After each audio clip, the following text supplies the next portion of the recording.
الحقائق فی الحقائق کتاب کا نام ہے، اس کے اندر یہ روایت ہے۔ غوث پاک کی والدہ نے کیا کیا، اپنے بچے کو لیا اور قریب میں ایک مدرسے کے استاد کے پاس لے گئی اور کہنے لگی کہ یہ میرا بیٹا عبد القادر ہے، اسے آپ قرآن پڑھائیے، قرآن سکھائیے۔ حدیث شریف ہے بخاری شریف کی، ان عثمان بن عفان رضی اللہ تعالیٰ عنہ قال قال رسول اللہ صلی اللہ علیہ وسلم خیرکم من تعلم القرآن وعلمہ، رواہ البخاری کی صحیح بخاری کی حدیث، حضور نے فرمایا تم میں بہتر وہ ہے جو قرآن سیکھے اور قرآن سکھائے۔ قرآن سیکھنے اور سکھانے والا بہتر ہے۔ آرام سے پہنچے غوث پاک کی والدہ لے کے، اب استاد نے کہا بیٹا پڑھو اعوذ باللہ من الشیطان الرجیم۔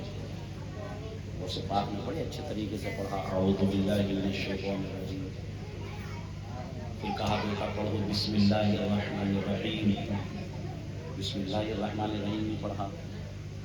اب استاد نے عام طور سے جو سورہ فاتحہ پڑھاتے ہیں الحمد شریف کو پڑھی، اب غوث اعظم خاموش ہو گئے۔ استاد کو لگا کہ شاید عبد القادر جیلانی کو آ نہیں رہا، پھر ریپیٹ کیا، کہا پڑھو، تو اب غوث اعظم کہتے ہیں یہ تو مجھے آتا ہے۔ کہا کہ تمہیں کتنا آتا ہے؟ غوث پاک کہتے ہیں الحمدللہ 18 پارے کا تو میں حافظ ہوں۔ استاد کو لگا یار اتنی پیغام تھا، 18 پارے۔ کہا کہ کہاں آتی ہے؟ غوث اعظم کہتے ہیں 18 پارے تو میں نے اپنی امی کی پیٹ میں ہی یاد کر دیے تھے۔ کہا کہ امی کی پیٹ میں۔ اب یہاں پر ایک بات اور ایڈ کر دوں تاکہ بات آپ کو اور سمجھ میں آ جائے۔ ہم لوگ کیا کرتے ہیں کہ جب بچہ کچھ سمجھدار ہو جائے تب اس کی تربیت شروع کرتے ہیں، لیکن تربیت کا مرحلہ وہ نہیں ہوتا، تربیت کا مرحلہ تو پیٹ سے ہی شروع ہو جاتا ہے۔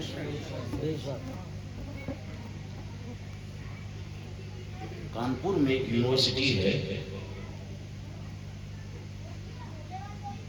شیواجی ساہو مہاراج یونیورسٹی، کانپور میں، ہو سکتا ہے نام تھوڑا بہت ادھر ادھر ہو رہا ہو، لیکن کانپور میں ایک یونیورسٹی ہے۔ 2019 کی بات بتا رہا ہوں، میں نے اخبار میں پڑھا کہ اس یونیورسٹی میں ایک کورس شروع کیا گیا۔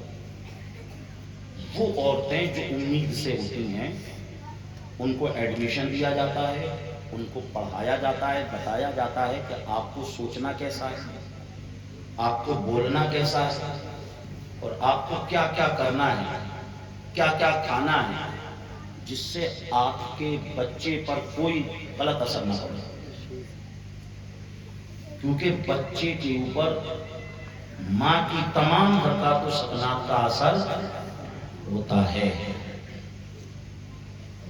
اب مجھے کہہ لینے دو، ہندوستان کے کانپور کی یونیورسٹی جو چیز 2019 میں بتا رہی تھی، غوث اعظم نے اسی چیز کو اپنے عمل کے ذریعے 1000 سال پہلے بتا دیا تھا۔ غوث پاک نے اپنی امی کے پیٹ میں ہی قرآن کو سنتے سنتے، کیونکہ غوث پاک کی والدہ روزانہ 18 پارے پڑھتی تھی، تو وہ سنتے سنتے سنتے سنتے ان کو یاد ہو گئے۔ اب اگر آپ چاہتے ہو کہ آپ کا بچہ نیک ہو، آپ کا بچہ فرما بردار ہو، آپ کا بچہ نمازی ہو، آپ کا بچہ تمام اچھے کام کرنے والا ہو، تو آپ کے لیے ضروری ہے جس وقت وہ پیٹ میں ہو اس وقت ماں کو چاہیے کہ وہ قرآن کی تلاوت کرے، ماں کو چاہیے کہ وہ نمازوں کی پابندی کرے، ماں کو چاہیے کہ وہ جھوٹ کو نہ بولے، ماں کو چاہیے کہ کوئی غلط بات کو زبان پر نہ لائے، کسی غلط ارادے کو دل میں نہ لائے۔ اگر ایسا کرے گی تو اس کا بیٹا متقی اور پرہیزگار بنتا ہوا نظر آئے گا، اور اگر ایسا ایسا نہیں کرے گی وہ سارا دن واٹس ایپ پہ گزارے گی، وہ ساری رات سمجھتے یوٹیوب کو دیکھے گی، وہ ناٹکوں کو دیکھے گی، وہ سیریل کو دیکھے گی، وہ گانوں کو سنے گی، وہ فلموں کو دیکھے گی، تو پھر یاد رکھنا ایسی خاتون کی اولاد اللہ کی ولی نہیں بلکہ نچنیاں پیدا ہوگی. ایسی خاتون کی اولاد سمجھ لیجئے اللہ رسول کی نافرمان پیدا ہوگی. اس لیے ماں کو بھی میں یہ سبق دینا چاہتا ہوں، یہ درس دینا چاہتا ہوں کہ وہ اپنے بچوں کا سمجھ لیجئے ان کی تربیت کا اہتمام اس وقت سے ہی کریں جب بچہ ماں کے پیٹ میں ہو. عزیزان محترم، غوث اعظم رضی اللہ تعالیٰ عنہ سامنے بیٹھے ہوئے ہیں اور اس کے بعد استاد نے کہا ذرا پڑھ کر سناؤ تو صحیح، ہم بھی تو دیکھیں تمہیں 18 پارے کیسے آتے ہیں اور تم نے کیسے یاد کر لیے. غوث پاک نے پڑھنا شروع کیا، پہلا پارہ مکمل کر دیا، دوسرا پارہ مکمل کر دیا، تیسرا پارہ مکمل کر دیا، یہاں تک کہ غوث پاک نے 18 پارے جب مکمل کیے، اللہ اکبر، اب استاد اپنی جگہ سے کھڑے ہو جاتے ہیں اور اس کے بعد استاد کہتے ہیں عبد القادر جیلانی میں اس لائق نہیں کہ میں یہاں بیٹھ کر تمہیں پڑھاؤں، میں یہاں بیٹھ کر تمہیں درس دوں، میں یہاں بیٹھ کر تمہیں سکھاؤں. عبد القادر جیلانی تمہاری جگہ یہ ہے، آؤ عبد القادر جیلانی یہاں پر بیٹھو، میرے بیٹھنے کی جگہ وہاں ہے. عزیزان محترم، عبد القادر جیلانی علیہ رحمت رضوان کے سامنے ان کے استاد نے جو بھی کہا ہو اس کا مفہوم یہی ہوگا جو مفہوم اعلیٰ حضرت نے بتایا. کیا بتایا؟ استاد نے سبحان حال سے کہا ہوگا واہ کیا مرتبہ اے غوث ہے بالا تیرا، واہ کیا مرتبہ اے غوث ہے بالا تیرا، اونچے اونچے سروں سے ختم. سبحان اللہ، نعرہ تکبیر، نعرہ رسالت، نعرہ رسالت، مسلک اعلیٰ حضرت فیضان غوث اعظم. تو سبق کیا ملا؟ بچوں کی پرورش کہاں سے شروع کرنی ہے، ٹھیک ہے؟ اور اس کے بعد آخری بات اور سنیں بس. غوث پاک کا اسی عمر کا زمانہ چل رہا ہے. ایک قافلہ جا رہا تھا حج کو. غوث پاک نے اپنی امی سے کہا امی میں حج کرنے جانا چاہتا ہوں. والدہ نے منع کر دیا، کہا کہ بیٹا ابھی نہیں. پھر غوث پاک اس قافلے کو حسرت کی نگاہوں سے دیکھتے رہے اور قافلہ چلتا گیا یہاں تک کہ آنکھوں سے اوجھل ہو گئے. قافلے کے ذریعے جو گرد و غبار ہو رہا تھا وہ بھی ختم.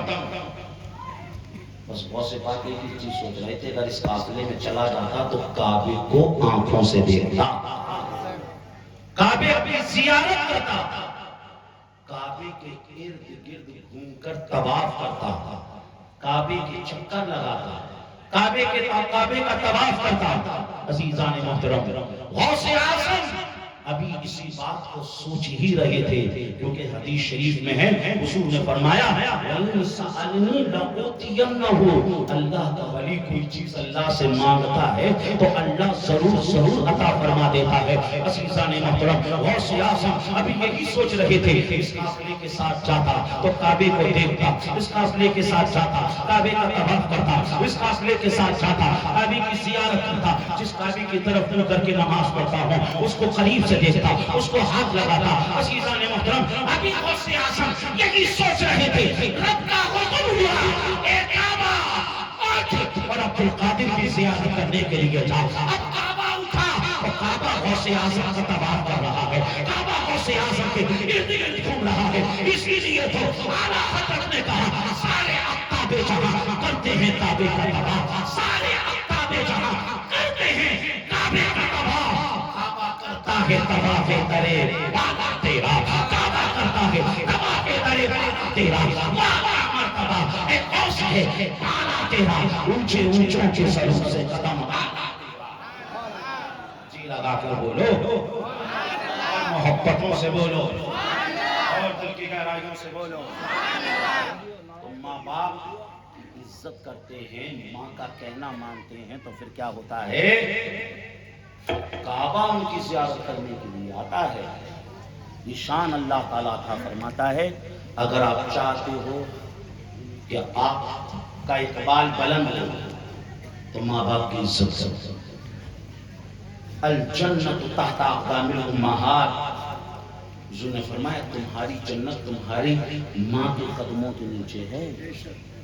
آپ اندازہ لگاؤ جس ماں کے قدموں کی یہ شان ہے، بتاؤ اس ماں کی پیشانی کی شان کا عالم کیا ہوگا، اس ماں کی سر کی عظمت کا عالم کیا ہوگا۔